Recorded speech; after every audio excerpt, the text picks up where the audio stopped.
Travis Kelce could go down as the best tight end to ever play the game. And there's one major milestone out there that he's got to connect to do it. Justin Ross, Justin Watson, who wins? Who makes this roster, or do they both? And is Mike Rose the next linebacker of the future on this Kansas City Chiefs roster? We're going to get into it all today on Locked On Chiefs. From the land of the free and the home of the Chiefs, this is the Locked On Chiefs podcast. Welcome back, friends and neighbors. This is Locked On Chiefs, part of Locked On Podcast Network, your team every day for free on every platform imaginable, maybe even Meta. I don't know. We can walk around in there somewhere. I got nothing. We are going to get into a number of topics because as OTAs roll on, there's updates that are small but add up to big concepts when the regular season comes around. We have lots for you today. I'm Ryan Tracy, the founder of Rogue Analytics and Performance Consulting, home of the Athletic Matrix, and all things front office. You can find us over at NFL33.com. You can find me at RGR Football. You can find us at Locked On NFL Draft. Thanks for making us your first listen. Make the draft show your second because we still got stuff going on, front office and otherwise. Man, it's like there's no offseason in the NFL.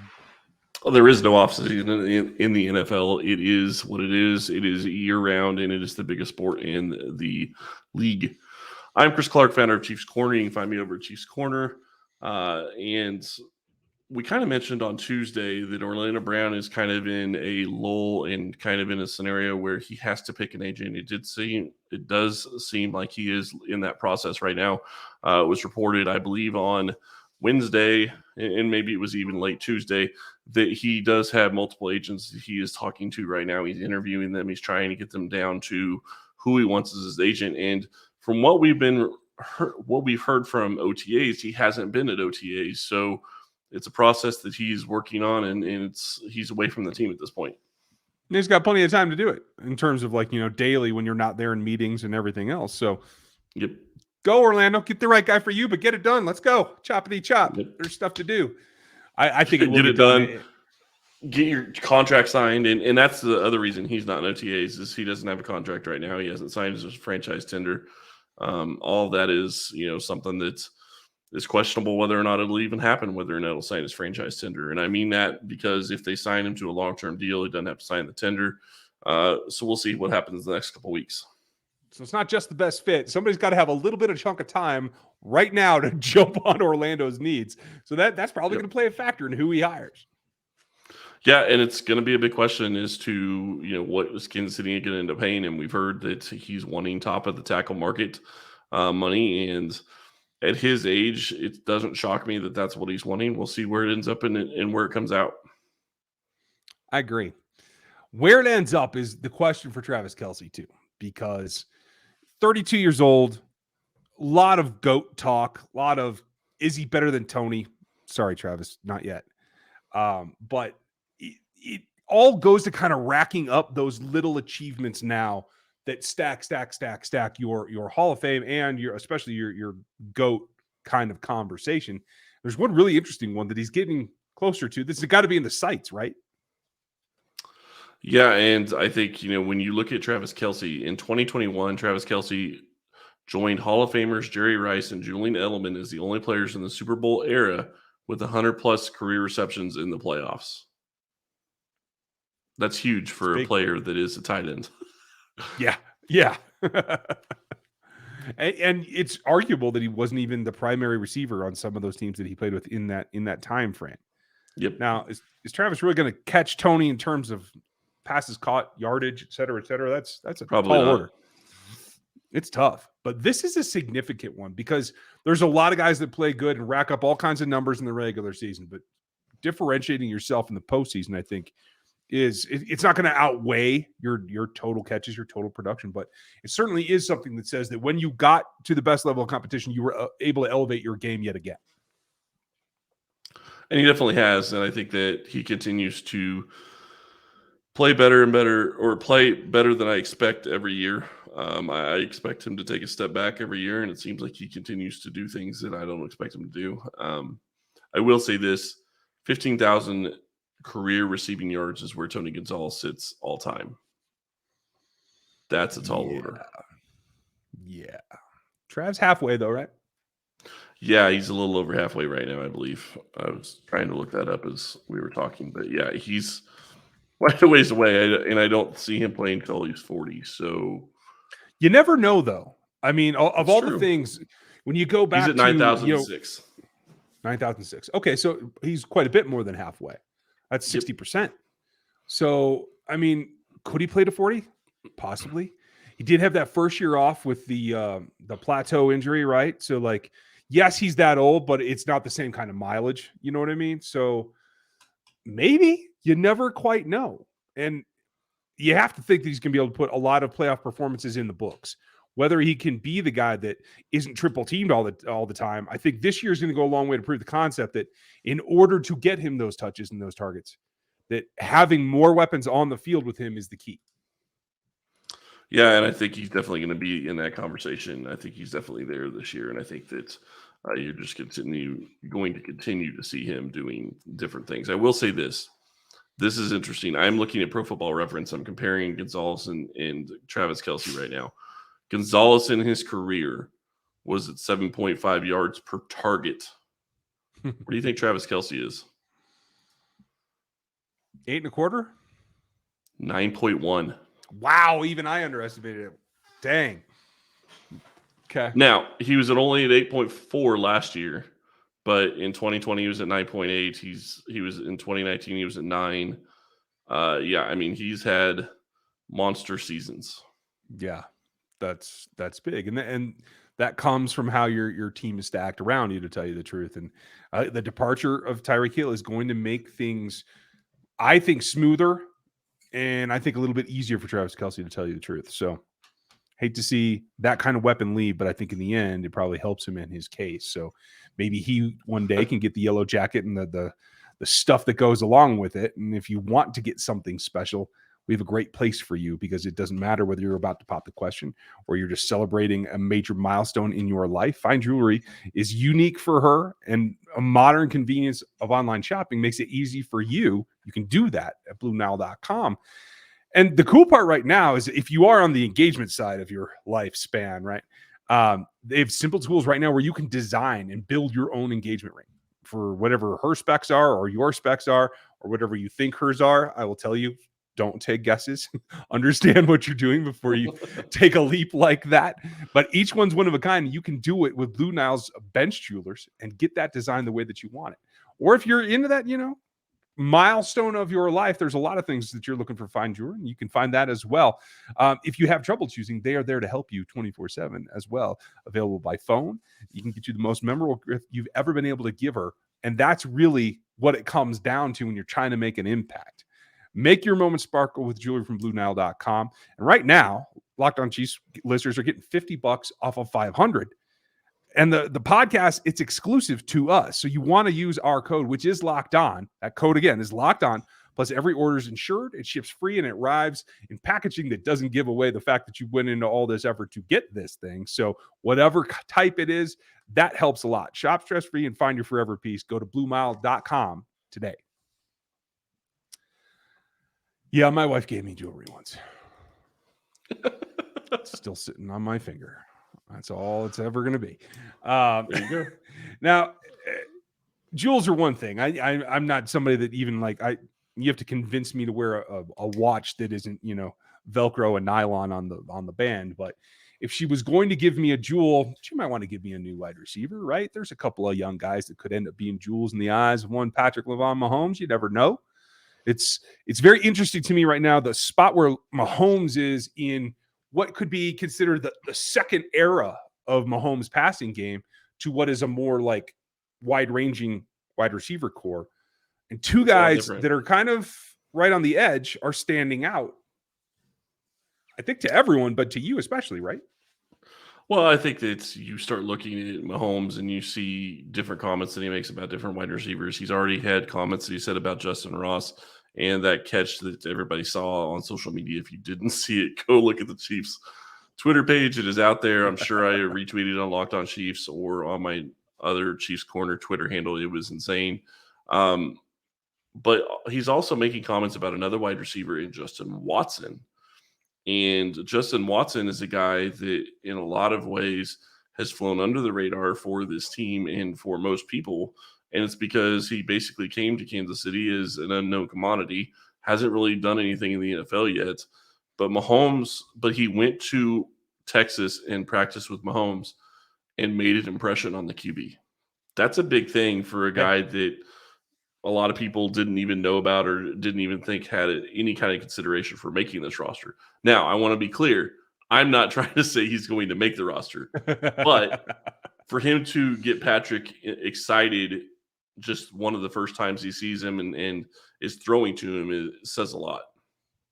Yeah, it definitely does. Now, having speed certainly helps. This is an offense that's been based on speed, and especially, I mean, he is 6'3". He's like, I think 220, something like that. Like, to have speed and be of good size, that certainly is how the evolution of the Mahomes receiver core seems to be going, right? It's not the 5'9" guys any longer. Though that's getting very, very thin on the ground, and you want that size and that shielding of having that kind of build to go with it. Now, the question is the speed enough? Because I'm guessing he's not faster now than he was when he was 22. He's 27 years old. Didn't play last season. I believe it was injury. I don't know the specifics of it off the top of my head, but he got in one ball game. In 2020, we got 11 targets. In 2019, got 25 targets. So this is not a lot of mileage on him. Again, that situation bodes well for getting into the rotation where you can produce something. But he's got stiff competition. And we know who the top four are in Hardman, Smith-Schuster, Marquez, Valdez-Scantling. See, I said it once, Marquez. As well as Sky Moore, the new draft pick. But then you have Josh Gordon, who's been on this roster. You have Dries Fountain, who's been on this roster and contributed on special teams. I think we all know how we feel about him and his prospects, and given that Dave Toeb's a fan. But then you get these guys in Justin Watson, and the guy that I think he's probably got to try to catch up to right now in Justin Ross. One of the Justins has a shot at making this roster, I have to think. And right now I'm leaning towards Ross, but what do you think Watson has to do to get in that mix and maybe overtake him? Is the practice with Mahomes to this point enough?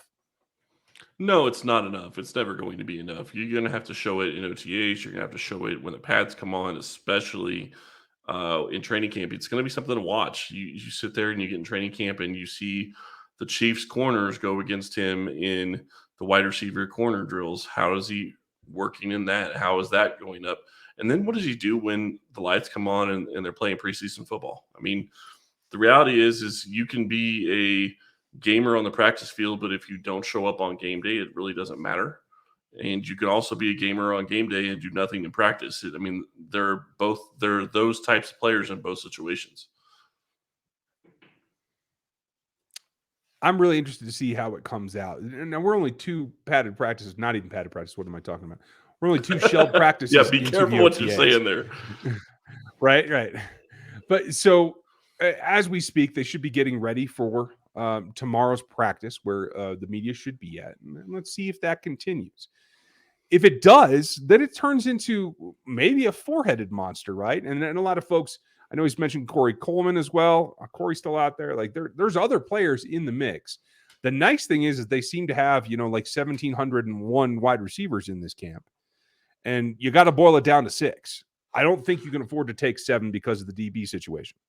I would agree with that. And I think that you also can't afford to take 7 because I still think you have a chance of taking 4 tight ends. So that makes it even harder to keep more than 6 wide receivers. And Kansas City likes to keep 4 running backs plus a fullback. So it's just going to be hard when it gets to the middle math. The bigger question when it comes to math, when it comes to offense, is how many QBs are you keeping this year? Are you keeping Bouchel, or however you pronounce his name? Because you kept him, you put him on the 53-man roster last year. That took up a roster spot. How many offensive linemen are you going to keep? We're going to get into all that later, and we'll start talking about that later. But that is going to play into all of this. The bigger question I have, and this really doesn't relate to Justyn's near as much as it relates to another wide receiver in the group, is Josh Gordon has a long shot chance to make this roster. And I say that because if he doesn't show out and can't take a step forward in front of any of the 4 that are the big 4 that we mentioned at the top, he's not going to be on the roster because he can't do special teams, or he doesn't do special teams. Yeah, it's very problematic to make this roster in that position without Corey Coleman's in the same boat. Yeah, absolutely. So no way around it. But there's also the flip side of that. If you're keeping 6 and you're keeping 4 tight ends and how many, where do you take those roster spots from? Well, one of the thinner positions on this roster that I think is starting to get solidified already is the linebacker group. We'll talk about them here in a minute. But I want to tell you about our friends over at Rock Auto that I know Ryan uses all of the time because he likes to beat up his own truck. With the ever-increasing numbers of makes and models, it's now impossible to go to your local chain auto parts store to stock all the parts that you could possibly need. Why endure often pointless or seemingly intimidating questions and wait while the person behind the counter orders the parts on their computer, choosing the only brand their warehouse happens to carry? You have computers with access to rockauto.com at home and in your pocket. Save time and money when using Rock Auto. Rock Auto is a family business serving do-it-yourselfers for over 20 years.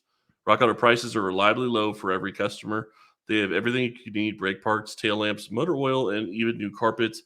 Probably a new tailgate for Ryan's truck or bumper. Maybe even a backup camera would be nice for him, especially considering he's getting ready to move. Go explore their easy-to-use website to find the solution to your auto parts needs. Go to rockauto.com right now and see all the parts available for your car or truck. Right, locked on in there. How did you hear about us box? So they know that we sent you. Amazing selection, reliably low prices, all the parts your car will ever need. rockauto.com. So let's talk about those linebackers. Let's have some fun. Yeah, everyone wants to talk about the 2. Yes, the 2 are great. Yes, it's a great duo. You can put them in the top 5 duos in the league, probably, with Willie Gay Jr. and Nick Bolton. Okay. Ooh, there's more that needs to be there. Yeah, right. Hey, when it comes down to it, I'm expecting big things. I don't think that's even something, whether it hits or not, that's really that much of a question. They're going to be solid at the very least. They could be explosively good. Now, the big question is everybody wants to slide Leo Chenal into that 3rd spot, and that is what he was brought here for. And I get a lot of questions about, well, what about Jermaine Carter? Jermaine Carter did get some starts in his previous stops, but he's predominantly a special teams player. So I think the 2 of them will be trading off. And as I've said a couple of times, Leo Chenal should be a guy that comes in situationally, especially for pass rush, either from the backer spot or if they try to take him off the edge or whatever. But in terms of like the solid thing, the guy that might have to step in and play in the base in the first 4 or 6 weeks, you got to give the veteran a little bit of oomph there, because Spags wants to use guys who know where they're going to be. And so it's all about picking up the defense and feeling confident in what your assignment is and being in the right place. So there is a scenario where Carter could be a starter here early in the season, don't you think? Yes, although I think it's highly unlikely. Or no? I think it's possible. I'm not going to say it's not possible. I am saying that I think it's highly unlikely just because of the type of player that Chenal is. I don't think that he's going to be a guy that doesn't know the defense. I think he is shown from what he has done, where he's been playing, and the way he plays and his love of the game. And that really is a huge thing, is that love of the game and how much you want to immerse yourself in it, that I think he's going to be able to take that spot in training camp and show that his skill set is something that you're going to allow to get on the field and take and deal with the mistakes that he may make because he's a rookie. Mm-hmm. I happen to agree with you. I would rather see in that trade-off the veteran be the backup in case of problem, break glass kind of thing. I'd rather see Chenal get in there and get his feet wet right away. Now, that's their top 4. And I don't think there's a whole lot of argument right there. But then it gets very, very interesting because they still list Shirley Calhoun as a linebacker. He's an edge. I don't think he brings much at his age. I think he is 30 at this point. He's bounced around from team to team to team. He never met the potential that I saw coming out of college. And unfortunately, that's the way that it is. But after him, when you look at who else could make this roster as a linebacker, Darius Harris has been on this roster before. He is there. Mike Rose is the coverage guy that you can put with Chenal that makes them a complete backer. So he's got to be in the consideration. Elijah Lee from K-State is back on the roster. A lot of folks have forgotten about him as he was brought over in free agency. He's got an outside chance, but I don't see his athleticism measuring up to anybody that we've named in front of him. And then there's Jack Cochran, who has a small niche following in Chiefs Kingdom that really feels that he's got a shot for the roster. I haven't been able to watch him and come off with a solid opinion yet, but it feels to me that it's very simply those top four and Mike Rose are going to be the keys. And if the other positions we talked about earlier need more roster spots, that could be it as far as the linebackers go. It could be, especially considering, I know we've talked about this before, but I'll say it again, Chanel being able to do multiple things on this team. Not only play, outside, or not only play, Sam, but also be able to play middle linebacker, be your backup at middle. I think that gives you the ability to keep less linebackers. I think that Lee has got a very outside chance. Cochran is also probably down there at the very outside chance. Mike Rose, I think, actually has a better chance, obviously, than Darius Harris. I agree with you in that sentiment.